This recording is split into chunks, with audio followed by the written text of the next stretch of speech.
¿Qué pedo, bandita? Buenos días, tardes, noches. ¿Qué vamos a hacer el día de hoy? Obviamente ayer no, evidentemente no publiqué mi review de noticias de cada semanita, carnales, pero pues aquí andamos, ¿no? Vamos a ver qué está sucediendo en el mundo. O bueno, en realidad vamos a checar mi muy escueta curaduría de notas de la semana pasada. Ayer no lo publiqué por obvias razones, porque pues X, somos chavos. Pero hoy vamos a revisar qué es lo que está sucediendo, qué es lo que está pasando en este mundo, ¿no? En este mundo tan extraño, tan bello. Em, Primero, me gustaría hacer y pasar muy de largo, muy por encimita lo que está sucediendo o actualizando un poquito lo que está sucediendo en el conflicto del otro lado del mundo, allá entre Rusia y Ucrania. ¿Y qué fue lo que sucedió? Pues que con un ataque de drones, esos malditos rusos hijos de la chingada, tiraron este puente. Es el puente que conecta con Crimea. Y no, esperen. Este es el puente que conecta Crimea con Rusia. ¿Por qué Rusia destruiría el puente que construyeron con Crimea? Siendo que es una de sus penínsulas más importantes y tiene una gran cantidad de importaciones y exportaciones a través del Mar Negro en los puertos de Crimea. ¿Por qué harían eso? Pues porque no lo hicieron ellos, lo hicieron los ucranianos. Y no solo eso, sino que una pareja rusa pues fue atentado de civiles, fue asesinada en este atentado, ¿no? Pero obviamente como buenos occidentales, pues nosotros ya sabemos que si algo como esta basofia que estamos viendo en el video que pueden ver en sus pantallas, lo hace Rusia o lo hace China, pues claramente deberían irse al infierno y deberían quemarse por toda la eternidad ahí esos pinches rusos. Pero como no lo hicieron ellos, pues supongo que está ok, ¿no? Digo, lo hicieron los ucranianos con, con la venia de papi Estados Unidos, entonces supongo que está bien, ¿no? Si se mueren civiles por algo así, pues no pasa nada, digo. Al final del día, pues si hace un par de semanas ya les autorizaron las entregas de unas bombas de racimo, que se supone que al ser armamento impersonal y que puede causar muchísimos daños, muchísimos estragos, no solo en el momento en el que sea lanzada ese tipo de municiones, sino que dejan grandes estragos para después, porque en este caso los misiles o las bombas de racimo, pues no solamente se meten en los rincones de las casas y debajo de los techos para matar civiles, sino que muchas de esas bombas no estallan en el momento y dejan kilómetros y kilómetros como zonas de muerte. Ojalá que ningún niño se termine topando con alguna de estas bombas porque nunca sabes si hoy o dentro de 40 años alguien va a estallar en pedazos por haberla pisado por error, ¿no? Pero pues esto es lo que sucedió, atacaron este puente que conecta con Crimea, una de las penínsulas que es tan importante también para el abastecimiento y para las importaciones y exportaciones de Rusia, sobre todo con el resto de los países que conectan con el Mar Negro y que conecta con la siguiente nota a la que me voy a ir rápido porque les dije que hoy no tengo tantas ganas de hablar de Rusia, ¿no? Pues, ¿qué sucedió? Pues que la semana pasada tuvieron una reunión en la mesa de los niños grandes, en la mesa de los niños mayores, los de la OTAN, ¿no?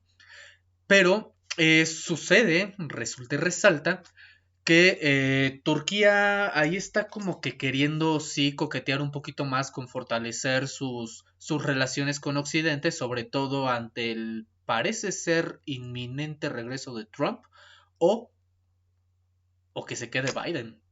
O sea, si ahorita las acusaciones que pesan sobre Trump logran quitarlo por completo de la contienda, a pesar de las cagadas que encontraron de Joe Biden y a pesar de las pendejadas que anda haciendo su hijo Hunter, que ya lo hablamos en la semana pasada y pueden ir a checar el review de noticias anterior, pues Turquía ahorita está en una posición, digamos, ventajosa. Eh, eh, eh, me porque pues es el único país de la OTAN que tiene una relación más o menos estable con Rusia.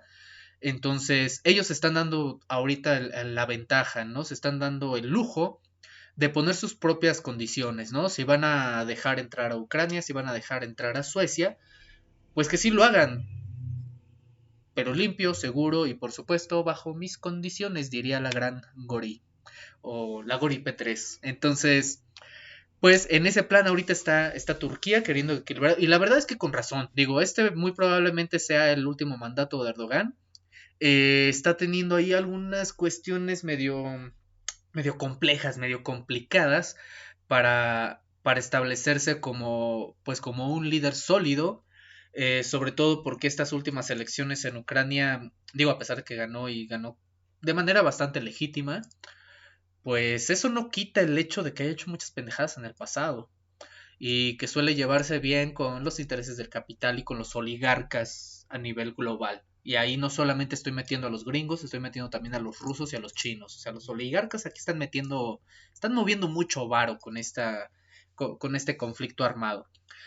Pues vamos a seguir viendo cómo van avanzando las cosas en ese conflicto, porque queramos o no, nos afecta. Nos afecta a todos nosotros. Pero pasando a algo que de lo que sí quería hablarles hoy, no sé qué tanto voy a tardar en este review. Yo creo que poquito, este review va a estar cortito, se los prometo. Mm, Pues en la semana pasada se estuvo teniendo la discusión a través de aquí del buen Pedro Sánchez, que lo podrán ver en sus pantallas, la discusión de lo que está pasando con los pensionistas. Pero aquí me gustaría resaltar algo. El problema del que están hablando del otro lado del mar, sobre los pensionistas, es un problema que también tenemos en América Latina. No olvidemos una de estas tristes, muy tristes frases que se fueron popularizando las últimas décadas en Chile. ¿Por qué digo en Chile? No sé si recuerdan o si alguien no les ha querido hacer spoiler de la historia de la América Latina. Después de que se estableciera el proyecto neoliberal a través de la dictadura de Pinochet en Chile, pues empezó a tener un crecimiento bastante interesante, sobre todo a nivel estético, en Chile. Pero, pues, una de las cuestiones que más han pesado las últimas décadas y que son el testimonio del por qué ese modelo económico es un fracaso total, por qué el trickle down economics no jala, y o sea, aquí podrá venir cualquier pubertario fan de Hayek y de Mises a quererme dar una clase sobre praxeología, que es una pendejada desde hace 100 años, era una estupidez hace 200, era una estupidez hace un siglo y sigue siendo una estupidez la praxeología. Em, pues uno de los principales problemas son los retiros. ¿Por qué los retiros?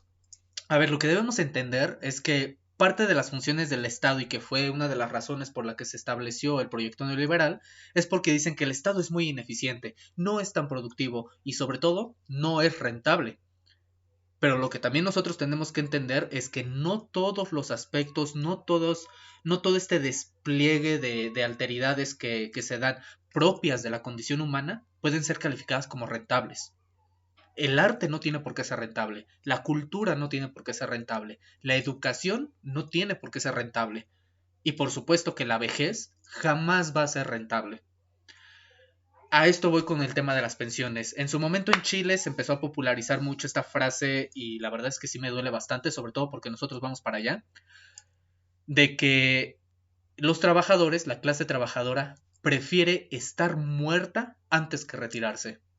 Lo que hicieron en Chile en su momento, desde hace décadas y que siguen arrastrando este cague, es que empezaron a relegar la administración de las pensiones hacia fondos privados, en los cuales pues ya no es propiamente como que el Estado tenga una serie de instituciones que manejen, regulen y busquen hacer de alguna manera crecer el ahorro de los trabajadores para su retiro, y de esta manera puedan tener un retiro pues digno, ¿no? ¿Y a qué me refiero con digno? Porque es una palabra amplísima, es un concepto muy grande, y aunque no me guste, es un concepto que pertenece al humanismo, aunque yo le tire hate, pero eh, cuando nosotros hablamos, por lo general los trabajadores hablamos de dignidad, de vida digna, pues estamos hablando de que no te corran de tu casa, que tengas para comer y que tengas para esparcirte un poco, para aprovechar ese tiempo, todo ese tiempo que no pudiste aprovechar durante tantas décadas y tantos años de trabajo, pues puedas aprovecharlo en tu vejez. que se me hace bastante de la chingada, por cierto, o sea, ¿por qué no podría aprovechar mi capacidad hoy, ¿no? Mis talentos, mis ganas de explorar, de crecer, pues, de hacer muchas cosas, pero pues entendemos lo bonito que es el capitalismo y pues no podemos hacer ninguna de esas cosas hasta que el papi patrón nos dé chance de descansar y de tener un poquito de tiempo de esparcimiento, ¿no? Entonces, el desmadre que están teniendo ahorita con el tema de las pensiones allá del otro lado del mundo, en Bruselas para ser más específico, es que están buscando, o mejor dicho, se siguen peleando por qué vamos a hacer con el tema de las pensiones. Porque la pirámide poblacional se está invirtiendo. O sea, queramos o no, se está invirtiendo. Esta cuestión de que cada vez son más las personas de la generación de los millennials y de la generación Z y de los centennials, como les quieran llamar, es que cada vez nos vemos menos incentivados a formar una familia o a querer tener hijos. Y no porque no se quiera tener hijos, sino porque sabemos el cague que representa, sabemos la chinga que es. Si de por sí ya tú solo te las tienes que ver bastante complicadas para librar el mes o para pagar el alquiler, para tener un momento de esparcimiento una vez cada par de meses, pues imagínate si tienes que mantener una familia. Sinceramente yo tengo muchos compas, muchos camaradas de mi trabajo que los admiro un chingo y no lo digo de bait. O sea, esto no es bait, neta los admiro un chingo. Yo no sé cómo mantiene una familia con ese salario que es una cagada. Pero aún así, no solamente tienen que estar viviendo en el día a día y estresándose por cómo van a poner pan en sus mesas para que, y sobre todo, calzar a sus hijos, vestir a sus hijos, mandarlos a la escuela, que sean unas personas más o menos de bien, sea lo que sea que eso signifique, que no estén delinquiendo, que por lo menos no se mueran a los 14 años porque le quisieron jugar al belicoso. Eh, o sea, todos esos trabajadores, toda esa gente chingona a la cual admiro y a la que quiero mucho, pues no solamente tienen que desvelarse para pensar en qué van a comer mañana, también tienen que desvelarse por qué van a hacer el día que no puedan seguir produciendo. Porque ese es uno de los problemas de este bonito, muy, muy hermoso modelo económico, que te dice, hey, pues en las empresas ahora ya tenemos, ya no vamos a hablar de empleados y trabajadores, porque suena muy feo. Vamos a hablar de recursos humanos, talento humano, capital humano. Pero ¿cuál es el problema con esos conceptos? Que son conceptos en los que se supone que están buscando la manera de darte condiciones favorables psicosociales para que tú sigas produciendo. Mientras sigas produciendo. Mientras produzcas. Porque en el momento en el que dejes de producir, pues sinceramente ya nos vale verga qué es lo que te pase, ¿no? Ya nos importa una chingada. Y si estamos bajo esa retórica, pues debemos entender que si tenemos suerte, si tenemos algo de suerte, pues tú y yo vamos a llegar a viejos. ¿Y qué vamos a hacer el día que ya no podamos trabajar? Que ya no podamos producir, que ya no seamos rentables para una empresa, que ya seamos reemplazables, ya no por otra persona, sino por una máquina, por un programa de computadora. El día que seamos reemplazables, ¿qué chingados vamos a hacer? Nos va a pasar a nosotras las personas. Nos va a pasar lo mismo que a los caballos del siglo pasado, cuando se empezó a popularizar el uso del automóvil. O sea, nos vamos a convertir en un lujo exótico para las necesidades o caprichos de algún chiquillo ricachón. ¿En eso nos vamos a reducir? ¿O qué es lo que vamos a hacer? ¿Qué es lo que nos va a pasar? ¿Vamos a tener que financiar nuestra comida y nuestra respiración a 18 meses sin intereses? Pues es lo que vamos a tener que hacer. Y esperando, obviamente, esperando morirnos antes para no terminar sobreendeudados, ¿no? Por eso debemos empezar a poner el ojo también en las decisiones que se están tomando a nivel estatal y en los grandes organismos sobre qué se va a hacer con las pensiones, qué se va a hacer con los pensionistas, cómo vamos a garantizar que sí tengan para comer, chingado. ¿Cómo le vamos a hacer? Y ojalá pudiéramos apelar a esta idea bastante utópica y bastante bonita de que, ay, pues la familia se va a hacer cargo de sus papás viejitos. Ajá, sí, pito, ya sabemos cómo funciona eso. Ya sabemos qué es lo que sucede con la mayoría de las personas de la tercera edad, que cuando no son relegadas a pensiones o albergues donde nadie los va a ver, donde sus hijos no los van a visitar, si no es eso, los relegan a un cuartucho. o de plano lo sacan a la calle. Solo vean, solo vayan, solo salgan a la calle de su ciudad y vean cuántos indigentes hay y cuántos de ellos son de la tercera edad, la mayoría por cierto. ¿Qué vamos a hacer? ¿Qué vamos a hacer con nuestros viejitos? Yo no sé. O sea, no me las voy a dar aquí de muy moralino ni nada de eso. Obviamente tengo mis desmadres, pero sinceramente yo no tengo corazón para ver a una persona de la tercera edad padeciendo. Yo no sé qué chingados hizo en el pasado, solo sé que no lo quiero ver padeciendo y no lo quiero ver en la calle y no lo quiero ver durmiendo debajo de un puente. Porque yo me veo en ellos y porque veo a la gente que amo en ellos, en que si bien les va, van a llegar a esa edad. Y a mí sí me gustaría que tengan un techo, comida, cobija y sobre todo tranquilidad, que tengan tranquilidad. Ah, sinceramente me caga un poquito hablar de las personas de la tercera edad, no porque odie a las personas de la tercera edad, sino porque me caga lo que están haciendo los empresarios y los políticos occidentales al respecto. No están haciendo nada realmente por ellos. Pero eso sí, como son tan buenas personas los empresarios, pues aquí en México tenemos un sellito que se llama Empresa Socialmente Responsable, en la que delegan esa responsabilidad social a sus trabajadores para que sus trabajadores hagan donaciones que se van a entregar a nombre de la empresa para que sigan teniendo su sellito de empresa socialmente responsable y muy probablemente muchas de esas donaciones sean deducibles de impuestos. Para ti, pequeño trabajador que me está viendo, por supuesto que no, güey. Para la empresa a la que le diste tu donativo para que ellos la fueran a entregar. Eso me suena a Teletón o a las fundaciones de Coca-Cola. Ya ni siquiera sé a quiénes me suena porque todo es una cagada. Pero pensando en esta cuestión de las pensiones y de lo que nos va a pasar a nosotros a futuro y lo que ya está pasando ahorita con nuestros viejitos hoy, y que sí necesitan nuestro apoyo, que sí necesitan nuestra lucha, nuestro esfuerzo, vamos a pasar a la siguiente nota.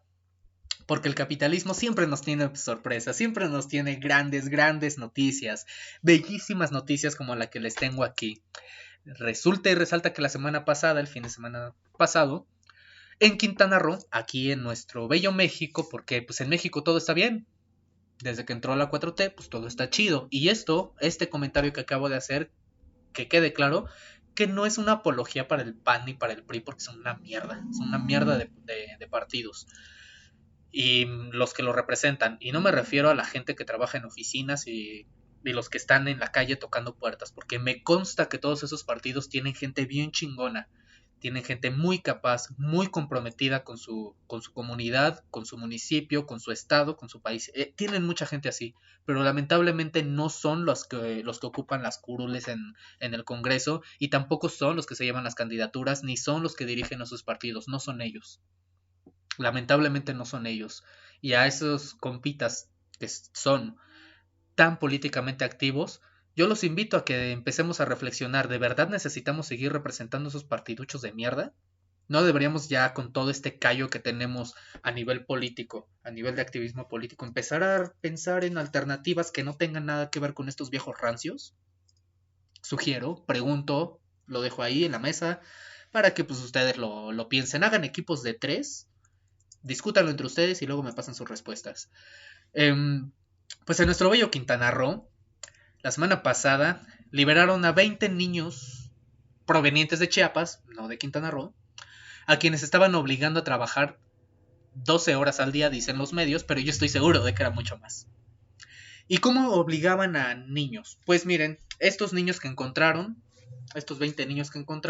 oscilaban sus edades entre 1, así es banda, 1 y 17 años. Niños a los que reclutaron. No llegaron solos a Quintana Roo, los reclutaron en Chiapas con la promesa de darles un trabajo y de que pudieran enviarle dinero a sus familias, que obviamente están en condiciones súper precarias porque sí, muy chingón lo del Tren Maya y lo que ustedes quieran, pero las comunidades se la siguen pasando de la verga, se la siguen pasando de la chingada y esta sí es una pedrada para el gobierno federal. Algo tenemos que estar haciendo con estos estados del sur a quienes practicamos el extractivismo al por mayor, o sea, los estamos haciendo mierda, les estamos quitando todos sus recursos y al mismo tiempo son los estados más precarizados.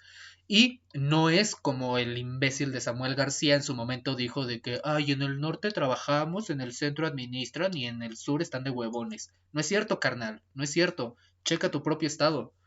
Tu estado es de los más contaminados, tu estado es de los más desarrollados industrialmente, pero no tienen ni agua para sus colonias, güey, ni para tus ciudadanos tienes agua, güey. Y necesitas del apoyo del sur. Entonces, somos una federación. De eso se trata una federación. De que entre todos se estén apoyando. Y que si está más industrializada una zona, pues las ganancias de esa industrialización se vean compensadas por el extractivismo de los productos, de la materia prima que es extraída de los estados del sur, que son riquísimos, para que se puedan desarrollar como sociedad. Es su responsabilidad, quieran o no. Romper el pacto fiscal es una pendejada que solo se le ocurren a los niños muy idiotas. Bueno, pues resulta que a estos niños que reclutaron, que... Ay, es que de verdad es una de las noticias bien feas que me topé la semana pasada. Pues los mandaron a trabajar al destino turístico de Playa del Carmen. ¿Para qué? Pues para vender dulces, vender chicles, vender lo que sea que estos viejos imbéciles, quienes los reclutaron, les pusieran a vender o simplemente a limosnear. Dos de estos niños pues denunciaron a las autoridades lo que estaba sucediendo porque estos viejos imbéciles, viejos cerdos, quienes los reclutaron y los estaban explotando, les decían, no les pagaban a los niños, o sea, no era como que, ay, ten, mijito, ya trabajaste hoy, esta es tu ganancia, veías lo que tengas que hacer, mandárselos a tu familia, no, no les pagaban, los encerraban en la casa en la que los cuidaban con muchísimos, con 1 millón de comillas en medio. Estaban en situación precaria, estaban anémicos, obviamente no iban a la escuela, y estos señores juraban y perjuraban que sí le mandaban el dinero a sus papás, y que incluso les enseñaban una libretita donde tenían anotado cuánto les habían mandado a sus papás por su arduo trabajo. Obviamente no les mandaron una chingada, obviamente no. Lo cual me habla muy mal no solo de los padres de estos niños, porque precisamente es que, ay, es bien raro, banda. Sería muy irresponsable de mi parte y muy prejuicioso de mi parte también condenar a sus padres. Primera porque no sé bajo qué condiciones vivan esas familias. Y muy probablemente al ser de Chiapas sí vivan en condiciones súper precarias. Y muy probablemente también muchos de estos niños ni siquiera tengan un padre presente. Porque la mayoría el grueso de la población que crece en familias con padres ausentes se encuentran en Chiapas, en Oaxaca y por supuesto aquí en el Estado de México. Digo, por si alguien se preguntaba por qué casi no se celebra el Día del Padre, pues por eso no se celebra, por eso a la mayoría ni nos importa. La cuestión aquí, mi gente, es que neta sí son pinches noticias bien feas, ay, son bien feas, ni siquiera me dejan descansar y tener un día, una semana de noticias buenas para decirles puras cosas bonitas. Pues ya están en manos de las autoridades estos 20 niños. Eh, Aún está por definirse si los van a regresar con sus familias, porque obviamente también tienen que averiguar bajo qué condiciones fueron reclutados estos niños, si realmente fueron engañados como ser parte de un trabajo, lo cual ya debería escandalizarnos hablar de trabajo infantil. O sea, el solamente tener esas dos palabras juntas, ya deberíamos estar diciendo qué chingados estamos haciendo, qué carajo está pasando con este mundo. Pero dejando tantito de lado esa perógrata que ya me la aventé también en semanas pasadas, pues también deberíamos preguntarnos bajo qué condiciones estamos dejando que se desarrollen nuestros niños, qué condiciones les estamos dando a esas familias para que puedan cuidar a sus hijos, porque es bien fácil satanizar a la persona pobre y decir, ay, pues deberían tener responsabilidad sexual y no tener hijos si no pueden mantenerlos, güey. La mayoría de ellos ni siquiera tienen acceso a la educación.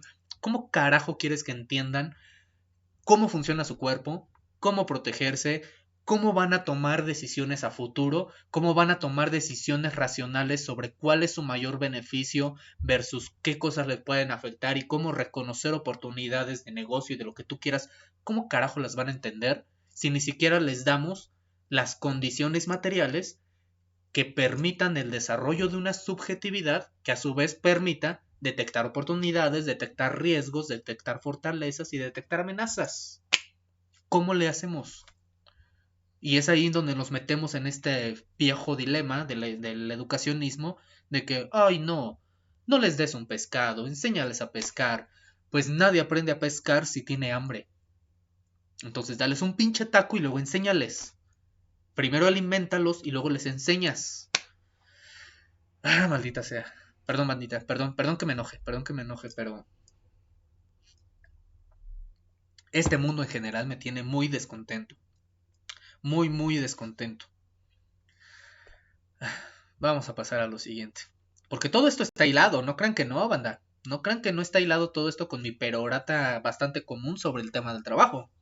Porque les sigo debiendo un rant respecto del trabajo, pero es un fenómeno enorme, grandísimo, con muchas aristas, con muchas dimensiones y con muchos tipos de manifestación. Y por eso debemos tomárnoslo en serio, la cuestión del trabajo. Porque lo que no estemos discutiendo hoy respecto al fenómeno del trabajo, no lo podremos discutir mañana. Ojalá sí, pero no.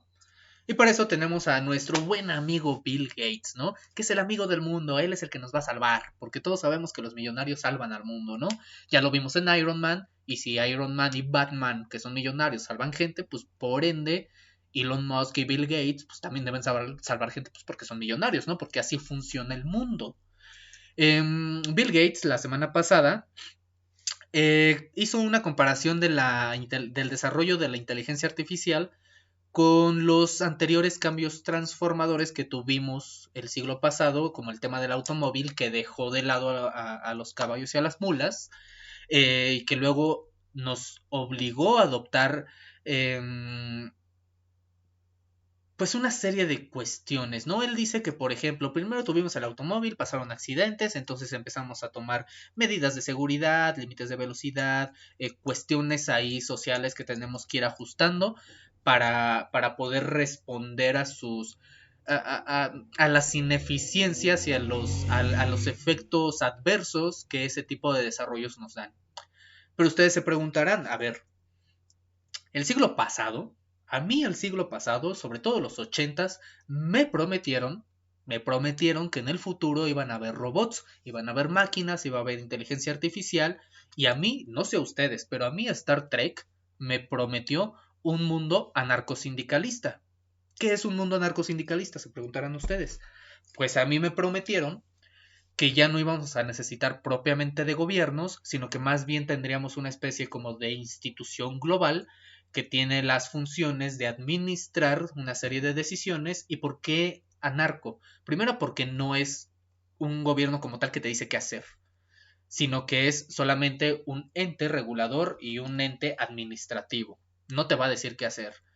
Y como el desarrollo de las máquinas, el desarrollo de los robots, el desarrollo de las ciencias iban a permitir que todo ese trabajo sucio que no queremos hacer, todo ese trabajo repetitivo, monótono y aburrido que a nadie le gusta hacer, como sacarle brillo a un tornillo o llamarle a un desconocido para cobrarle su deuda de Coppel, eh, pues que lo hagan las máquinas, que lo hagan ellos. Sí, eso fue lo que me prometieron. Lo iban a hacer ellos, por lo tanto, nosotras, las personas, los humanos, pues nos íbamos a dedicar de lleno al desarrollo de nuestras capacidades, de nuestros conocimientos, de nuestros talentos y ponerlas al servicio ¿de quién? ¿Mío? No, de la humanidad.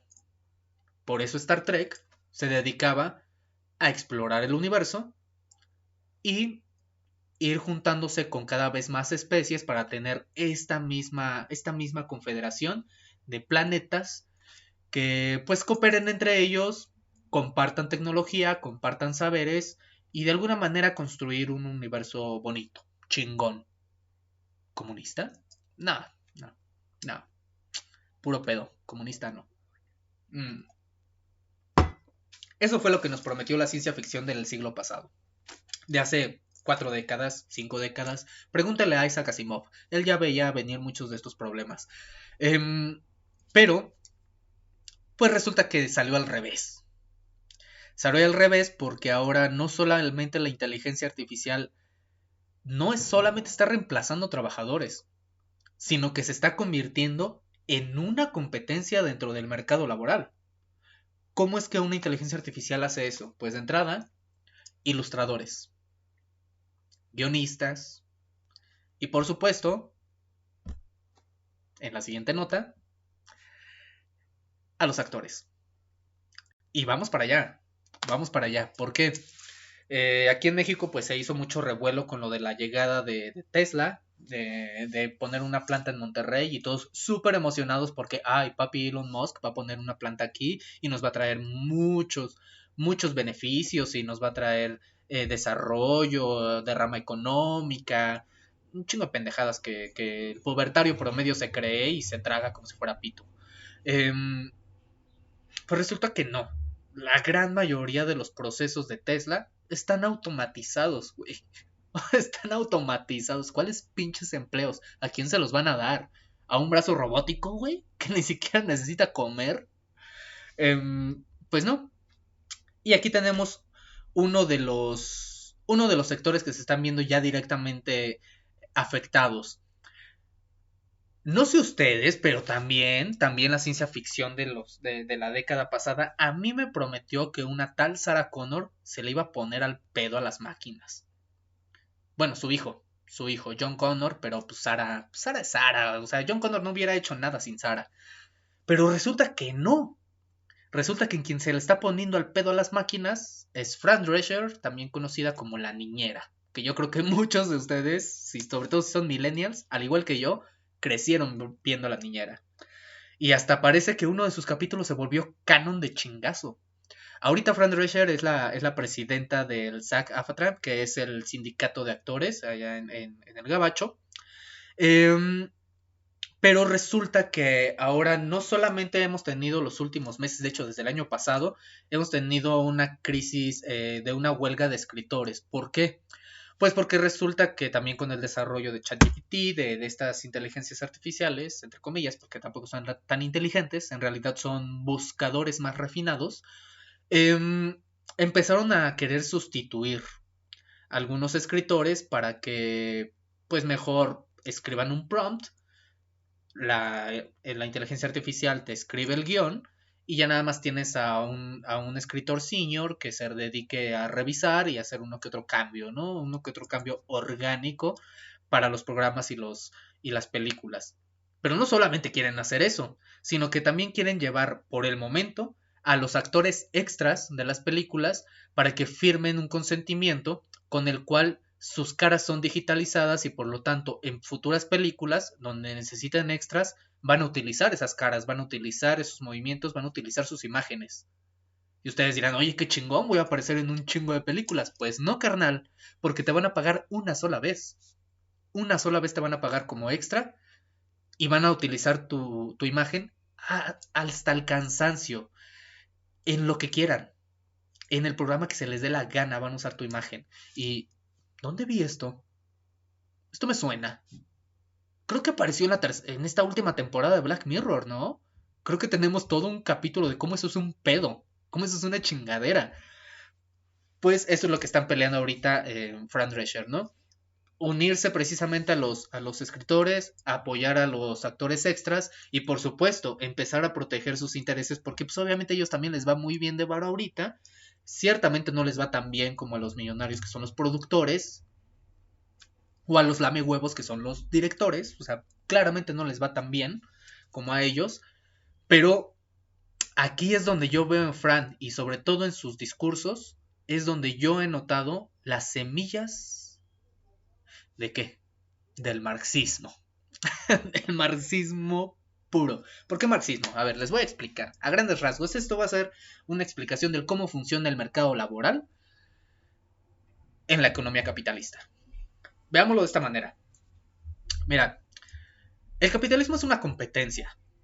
Requiere competencia para que exista desarrollo y para que existan ganancias. La requiere, o sea, eso es innegociable la competencia. En este mismo sentido, pues ¿cuál es la mejor manera de garantizar tu posición en una competencia? Bueno, pues produciendo más, vendiendo más, pero con el menor costo fijo posible. ¿Cuáles son esos costos fijos? Pues los costos operativos y los salarios, las nóminas. Si pagas bajos salarios y produces un chingo y vendes aún más, pues tienes un porcentaje de retorno, un profit enorme. Y pues terminas ganando esta competencia llamada capitalismo, ¿no? Pero ¿qué sucede? ¿Cómo le vas a hacer para que los trabajadores estén dispuestos a ganar poco produciendo mucho? Los pones a competir entre ellos. Pero si entre ellos ya se empiezan a organizar en sindicatos, ¿cómo le puedes hacer para que, a pesar de que tengan sindicatos y a pesar de que hagan huelgas, tú sigas ganando e incluso te puedas dar el lujo de dejar que una huelga siga y siga y siga hasta que se mueran de hambre y acepten tu salario de mierda? Pues muy fácil, contrata una máquina. Las máquinas no te piden de comer. Pero esto me recuerda a una de las famosas, de las más famosas anécdotas de este bello modelo económico, este de aquí, este modelo económico que tanto amo, de Henry Ford, cuando, cuando empezó a presentar los primeros brazos robóticos para el ensamblaje de sus automóviles en la Ford. Y esto pasó en Detroit, donde según se cuenta en esta anécdota, Ford le dice al líder sindical: oye carnal, me gustaría ver, ahora con estos brazos, me gustaría ver cómo le vas a pedir a los robots que te paguen la cuota sindical. Y la respuesta que recibió me parece aún más brillante. ¿Cómo le vas a hacer tú para venderle a estos robots carros? Eso se llama colapso de demanda agregada o crisis de superproducción. Y ya habíamos tenido una hace 100 años, bueno, casi 100 años, en 1928-29, y que lo más crudo se empezó a palpar en los primeros años de la década de los 30 con la famosa Gran Depresión. ¿Qué fue lo que sucedió en aquella ocasión? Pues salarios precarios, alta productividad, altos productos a la venta, pero el problema es que esos productos nadie podía pagarlos. Nadie. Entonces, los trabajadores producían una serie de productos que jamás en su vida van a poder comprar. ¿Qué fue lo que hicieron en aquel entonces? Establecer el estado de bienestar. O sea, políticas, y lo hizo Estados Unidos con Franklin D. Roosevelt. Establecer una serie de un parangón de derechos y de obligaciones que obligaba al pico de la pirámide a pagar más impuestos para transferir todas esas ganancias, transferirlas a la base de la pirámide, empoderar al trabajador, empoderar específicamente su capacidad de su poder adquisitivo y poder comprar esos productos y volver a reactivar la economía. Pero alguien llegó en el siglo pasado a decir: no, ¿saben qué? Ese pedo está muy mal. O sea, ¿qué les pasa? ¿Cómo se les ocurre que el Estado le esté dando dinero a los pinches pobres? ¿Cómo se les ocurre? A estos piojosos. ¿Cómo se les ocurre? ¿Saben qué deberíamos hacer? Se me ocurre una palabra bien chingona para que la gente siga produciendo, siga consumiendo y no les tengas que aumentar el salario. Se llama crédito. Dales crédito. Deja tú si no pueden pagar hoy una casa, ¿no? O no pueden pagar una tele hoy. Véndesela a bonos chiquitos. Y así los vas a obligar a trabajar hasta que terminen de pagar. Pero como lo más probable es que no tengan ahora la tele, pero no tengan una estufa, pues que se endeuden también por la estufa. Y que se endeuden por el refrigerador, y que se endeuden por la casa, y que se endeuden por el carro, y que se endeuden hasta por los calzones que llevan puestos. Que se endeuden. Y al estar endeudados, pues tienen que seguir trabajando sí o sí hasta pagar esas deudas. Esto también me suena como a déjà vu. Creo que en México se llamaba porfiriato y se llamaban tiendas de raya, donde explotaban a los trabajadores y el mismo terrateniente, el mismo latifundista, les vendía lo que ellos necesitaban para poder vivir y seguir trabajando, pero se los vendía a sobreprecio, por lo cual vivían siempre endeudados con el terrateniente. Y entonces el terrateniente tenía no trabajadores, tenía esclavos. Porque esto ya lo hemos dicho muchas veces aquí en Mundo Mental y seguramente ya lo han escuchado en otros lados. Cuando la economía está pensada para servir a la gente, tenemos prosperidad. Pero cuando las decisiones económico-políticas se hacen pensando en que la gente tiene que servir a la economía, entonces no tenemos prosperidad, tenemos esclavos. Tenemos un chingo de esclavos. Y esto es lo que está sucediendo en el mundo. Esto es lo que está sucediendo ahorita. Yo creo que sí deberíamos seguir de cerca lo que está sucediendo con este sindicato de actores, que es un sindicato bastante fifí, obviamente, pero que dice mucho a nivel global de lo que está sucediendo a la clase trabajadora en todo el mundo, sobre todo aquí en Latinoamérica. Y que por lo tanto debemos dejar de pensar en estas ideas estúpidas de que el empresario tan buena onda que es, él te va a subir el salario. O sea, ese aumento que te dan cada año es porque el empresario tan ético y tan moral va a decir, oye, como que mis chavos no están comiendo bien, hay que pagarles chido para que duerman tranquilos, para que tengan una camita, para que coman rico y trabajen bien. Obviamente ellos no piensan en eso, les vales madre, les vales una chingada. Lo que están pensando es cómo pagarte menos y que trabajes más. Por eso, en lugar de aumentos salariales, piensan en bonos o en pizza. Sí, sí, tú no necesitas que te paguen más, lo que necesitas es meterte 20 almendras en el culo. Eso es lo que necesitas hacer todas las mañanas y tomarte un litro de agua activada para que estés a las pilas, mi rey. Para que estés a las pilas, rindas un chingo y comas poquito. Entonces, eso es lo que tendrías que hacer. Pues de eso se trata este bello modelo económico, ¿no? Y se supone que estamos metidos en él y se supone que es la mejor opción que tenemos porque there is no alternative, diría esta vieja rancia llamada Margaret Thatcher. No hay mayor alternativa que la socialdemocracia y la socialdemocracia es puramente capitalista. Nadie me va a vender lo contrario. Aunque se llame social, no tiene nada de social. Nada. Bueno, sí tiene algo de social. Se privatizan las ganancias, se socializan las pérdidas. Esto también lo vimos aquí en México, ¿no? Creo que se llamaba Fobaproa. Pero para eso necesitamos obviamente establecer un estado fuerte. Un estado que sí pueda hacer los cambios de leyes necesarios y que pueda hacer valer esa ley, que pueda obligar a todos estos capitalistas a que se tomen en serio las condiciones de sus trabajadores y que no los precaricen, que no los conviertan en verdaderos esclavos, que de alguna manera puedan desarrollar un parangón de derechos, una serie de criterios y mecanismos, sobre todo mecanismos de reciclaje de valor agregado, mecanismos que reciclen la riqueza para que deje de acumularse en los picos y que se termine pudriendo en alguna isla, no sé, por ejemplo en las Canarias, donde nadie va a tocar ese dinero. Pero para eso, obviamente, como les comentaba, necesitamos un Estado fuerte. ¿Y qué tan fuerte dirán ustedes? Pues tan fuerte como Estados Unidos que, ay, no. No, ¿saben qué? Olvídenlo. Olvídenlo. No necesitamos un Estado fuerte como Estados Unidos. Miren, ay, qué bonito este viejito. Este es el Estado fuerte que tienen allá. En un meeting en la Casa Blanca, pues nuestro viejito se quedó dormido, ¿no? Porque, pues obviamente todos sabemos que los viejitos tienen que descansar, maldita sea, y no tienen que estar gobernando un país. Por ejemplo. Sobre todo porque se le va el pedo y si no se tropieza con una escalera, se queda dormido en un meeting o simplemente de repente despierta y dice, vamos a bombardear Rusia a la verga. Eso es lo que vas a hacer, eso es lo que hace un viejito senil. Porque pues ya está senil. Ya no le gira, banda, ya no le gira. Entonces, a este señor, pues yo creo que ya deberíamos dejarlo dormir tranquilito, ¿no? Porque, ay, mírenlo, qué bonito, qué bonito. Qué precioso este señor. Y pensar que anda manoseando niños y toca de maneras muy inapropiadas a los niños que le ponen enfrente.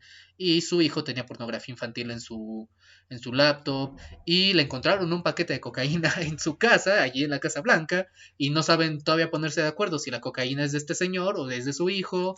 Y cuando no está haciendo eso, pues está evitando hablar directamente y que lo vean dándose la mano con su patiño favorito llamado Zelensky. No, no, perdón, digo su aliado occidental Zelensky. No, no es su payaso, no es su bufón. Bueno, o sea, sí, toda la vida se dedicó a ser comediante, luego se volvió presidente, luego se metió en un uniforme de militar y siguió siendo un payaso, pero es presidente, ¿no? Porque pues así de surreal es el mundo en el que vivimos. Entonces, yo creo que aquí lo vamos a dejar. Hoy sí, fíjense, hoy sí, a diferencia de los otros reviews de noticias que les presenté antes, hoy sí cerramos bien bonito este review de noticias. Con este viejito dormido. Ah, qué bonito. No, es que precioso este viejito. Seguramente está soñando en imprimir más billetes, producir más balas y bombardear chinos. En eso está soñando, seguramente sí. Ha de estar diciendo, soy una pistola. Sí, yo voy a gobernar el mundo. A huevo que sí voy a ganar las siguientes elecciones, voy a acabar con la guerra en Rusia, la voy a balcanizar, convirtiéndola en un montón de países chiquitos que pueda manipular a través de la corrupción, porque pues Ucrania es uno de los países más corruptos del mundo y por eso él tiene las manos metidas ahí. Ay, qué bonitos sueños tiene este señor. Sí, qué bien duerme la gente que no se tiene que preocupar por comer. Miren nada más. Qué bonito sueña la gente y duerme, qué tranquilita duerme la gente que no tiene que pensar en el alquiler, que no tiene que pensar en que tal vez le metan un navajazo y le bajen el celular de camino al trabajo, que no tiene que pensar en su pensión, porque pues digo, qué pinche pensión le van a dar a este güey, se va a morir. Ojalá si pudieran dormir todos ustedes, así de tranquilitos. Qué bonita Happy Note, qué bonito es este mundo, qué precioso es esta etapa de la vida, este momento histórico tan hermoso, tan prometedor.